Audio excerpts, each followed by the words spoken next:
نیت اور اخلاص 4۔ صحیح مسلم نمبر 6833 میں موجود ایک الوہی حدیث میں حضور نبی اکرم صلی اللہ علیہ وآلہ وسلم نے یہ نصیحت فرمائی کہ جو کوئی نیک عمل کرے گا اسے کم از کم 10 گنا اجر ملے گا۔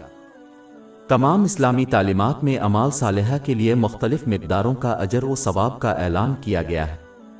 بعض تعلیمات میں اس حدیث کی طرح 10 گنا ثواب کی تلقین کی گئی ہے، بعض میں 700 گنا اور بعض میں ایسا اجر ہے جس کا شمار ممکن نہیں۔ باب 2 البقرہ آیت 261۔ جو لوگ اپنا مال اللہ کی راہ میں خرچ کرتے ہیں ان کی مثال اس دانے کی سی ہے جس سے 7 بالیاں اگتی ہیں، ہر بال میں 100 دانے ہیں، اور اللہ جس کے لیے چاہتا ہے اپنا اجر بڑھا دیتا ہے۔ یہ مختلف اجر کسی کے اخلاص پر منحصر ہے۔ انسان جتنا زیادہ مخلص ہوگا اسے اتنا ہی زیادہ اجر ملے گا، یعنی اللہ تعالیٰ کی رضا کے لیے جتنا زیادہ نیک عمل کریں گے اتنا ہی ان کو اجر ملے گا۔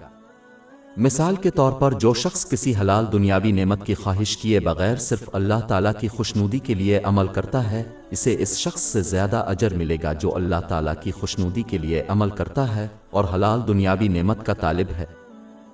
ہماری ویب سائٹ www.sheikhpod.com پر 400 سے زیادہ مفت e books, audio books, infographics, podcast اور بلاگ دستیاب ہے۔